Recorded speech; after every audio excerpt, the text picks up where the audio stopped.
Welcome to Try 5 Garage. As you can see, I finally have a place to work. And a new project. Had this truck since I was 14 years old. It was given to me by a family friend.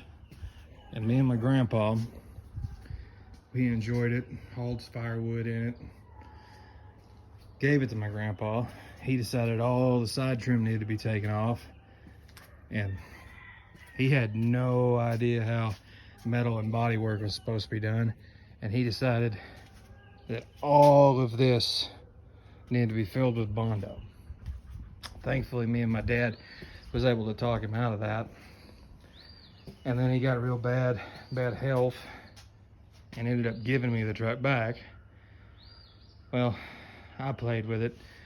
I eventually flipped the 9-inch because I decided I wanted it, lowered. And well, it's a 2-piece drive shaft, and the U-joints just clicked like crazy because I had it in a bad angle. And so it set. A buddy of mine had a 67 Camaro and needed a rear end, and I was like, hey, I got a truck that I got a 9-inch in that I'm not going to use. And I ended up giving him the rear end. This thing sat for a couple years, but no rear end. And we had to move it down here. And so my dad built a 3,500 pound trailer axle to stick under there so that it could be rolled around, because we car dollied it down here. So I got the wild hair to fix up on it.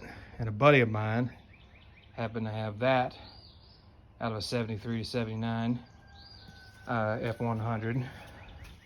I picked that up for $100. It's got 350 gears in it, which this had 300 gears in it. So I figured might as well do some stuff to it.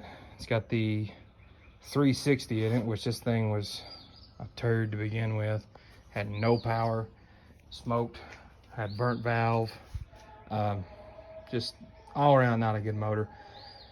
And then somebody decided to borrow the carburetor off of it, so it sat with this kind of stuff all over that. And so, well, yeah, I'm not even gonna try to save that. I thought about LS swapping it. I thought about 306 swapping it, because I'm a firm believer that that's the best engine Ford ever built. But then I got to thinking, I have a 351 and C6 in a van. I thought, well, I might do that. So I'm gonna get this motor out of here, get this transmission out of here, get it cleaned up, because I still got a little bit of cleaning to do. And I have a set small block and 400/351M motor mounts, and I'm gonna see if I can put a 351 in this, and maybe it'd make a good shop truck. I mean, if anybody's got any suggestions on how to deal with that without spending eBay money on an original set of trim, because I'm not spending $5,000 to $1,000 on a set of trim for a long bed f100.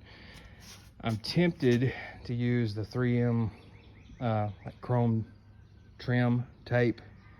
Don't really know what the name of it's called, but I'm tempted to use that just to divide it back up, because I'm not painting this thing.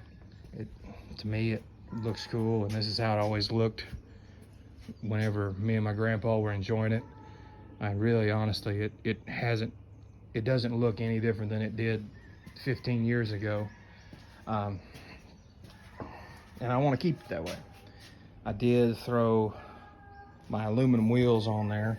My dad picked these up years ago.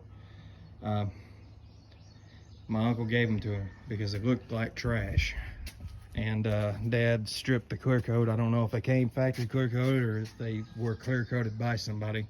He stripped it all off and polished them up real nice and ran them on an 84 step-side Ford that he had put a step-side bed on, extended cab with a step-side bed, and then he small block Chevy swapped it.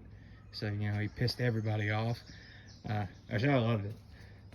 And I ended up with these and decided, you know, that is not a bad look. So they're staying on this truck. But anyway, that's a quick update on what I'm doing. And y'all have a good day.